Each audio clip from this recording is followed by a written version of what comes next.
Soybean हे खरीपातलं महत्त्वाचं पीक आहे। तेल आणि प्रथिनांची गरज भागवण्याची क्षमता या पिकामध्ये आहे। त्यामुळे राज्यातील शेतकरी सोयाबीनला पसंती देतात। सोयाबीन लागवड करताना काही छोट्या-छोट्या पण महत्त्वाच्या गोष्टी लक्षात ठेवणं गरजेचं आहे। त्याचीच माहिती देण्यासाठी कृषी विभाग एक अभियान राबवतोय। त्यामध्ये सोयाबीन उत्पादकांसाठी काय टिप्स आहेत त्याची ही माहिती।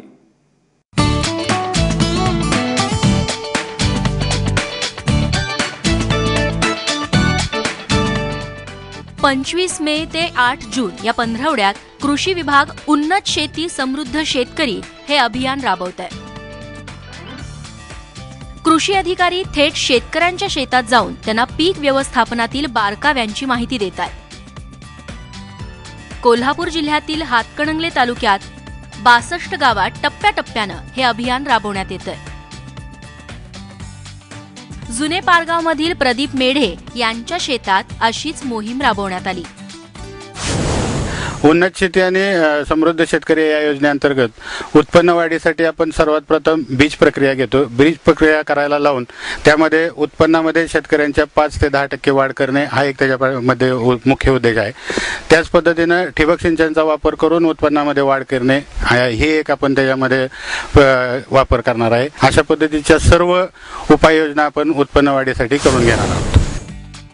प्रदीप मेढे यांनी सोयाबीनची धुळवाफ पेरणी केली।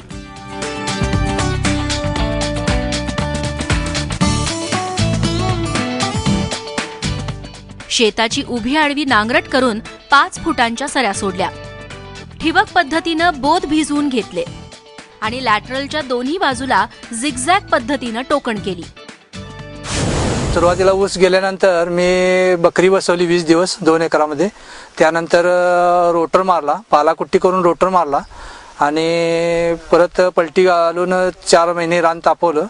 त्यानंतर रोटर मारून परत सरी सोडली। सरी सोडताना रेझलच्या मध्ये एक वायर रोप बांधला।